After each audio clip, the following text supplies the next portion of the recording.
নমস্কার, সঙ্গীতা ভ্যারাইটিস ফুডে আপনাদের সবাইকে জানাই স্বাগতম। আশা করছি সকলে ভালো আছেন।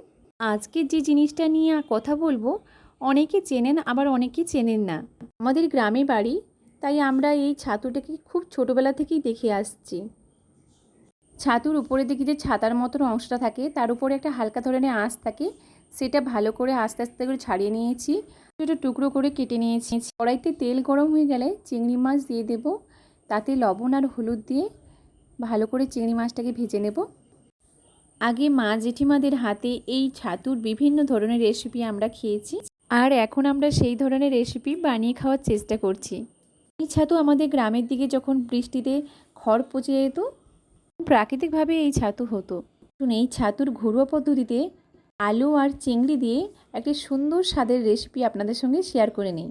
ওই চিংড়ি মাছ ভাজা তেলে ফোড়ন হিসেবে জিরেকে দিয়ে দিলাম, তারপরে পেঁয়াজটাকেও দিয়ে দিয়েছি, দিয়ে আবার একটু অল্প সরিষা তেল দিয়ে ভালো করে নাড়াচাড়া করে নেব।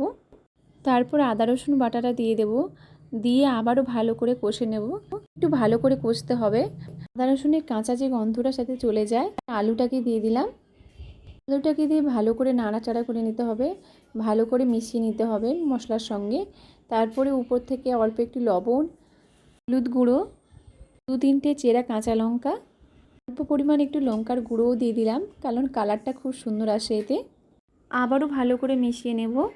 কেন হয়ে গেলে 2-3 মিনিটের জন্য আলুটাকে ঢাকনা দিয়ে ঢেকে দেব। কিছুক্ষণের জন্য ঢাকনা দিয়ে ঢাকাবো না, তাহলে আলুটা আবার বেশি নরম হয়ে যাবে।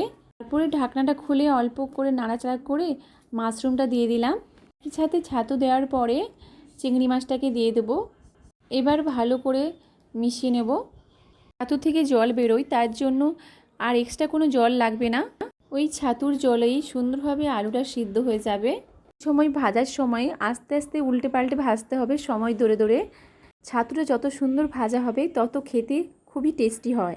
তারপরে অল্প পরিমাণ ধনেপাতা দিয়ে দিলাম, দিয়ে আবারও ভালো করে নাড়াচাড়া করে মিশিয়ে নিয়ে নামিয়ে নিলাম।